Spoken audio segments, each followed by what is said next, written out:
How's it? Welcome back to the channel. So a quick update on my crazy sleeping setup where I like to sleep with like a million pillows. Essentially to be as body mechanically sound as possible and comfortable. If you haven't seen my previous video, I'll give you a quick recap of it here. So I prefer sleeping on my back. They make these awesome cervical pillows where it's a firmer memory foam and then the middle's indented so the back of your head can sink into it. Sides are a little bit higher. Super good for back sleepers. I also like to keep the room as dark as possible, and I don't like to use an eye mask. So I'll use like a pillow or something like that to cover my eyes. Then for my lower body and low back, I like to use a body pillow here that I can kind of fold in half to make it a bit higher.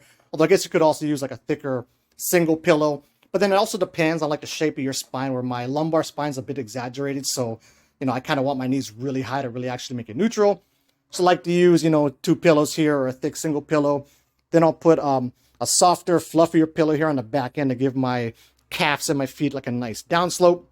Also super key is like the best blanket ever. So I figured out these blankets are called hospital thermal blankets, where it has like these holes in it. So it's super breathable and cool. And then it's still kind of heavy because I like to feel some of that weight. So it's way better than a sheet and even cooler than a sheet because it has those holes in it.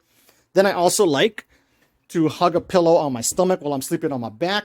Now, the problem with that is it can put my arms at like such an angle where my arms will start to fall asleep and I'll wake up with needles in them.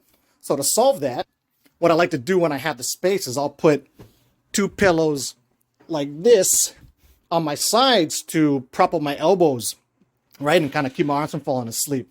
Now, the obvious problem with that is I take up all the damn space in the bed. I'm going to end up banishing my wife into the corner.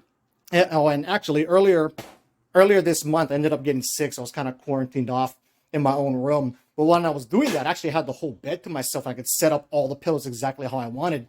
And what I figured out is, man, if I'm like that, I do not move. Or most of the time, I would start off on my back. Then at certain points of the night, I would get uncomfortable and have to switch over to side sleeping. But when I had my bed set up just how I wanted, I'd wake up in the morning in like the exact same position and would have like the best sleep ever.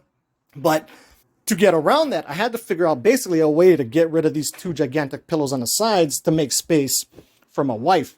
And so what we ended up having is we had this memory foam pillow, which kind of sucked, right? Nobody really liked to use it. But because it was memory foam, I could cut it in half. So I cut it in half, and now I can prop these things up on the side over there to prop my elbows up. And it might not look like it now, but if I move this all to the side, it only takes up about half the bed, so my wife can have her half over there. And it has been like the best addition to my sleeping setup in a super duper long time. So yeah, if you've never tried sleeping with a million pillows, give it a shot because it's dope.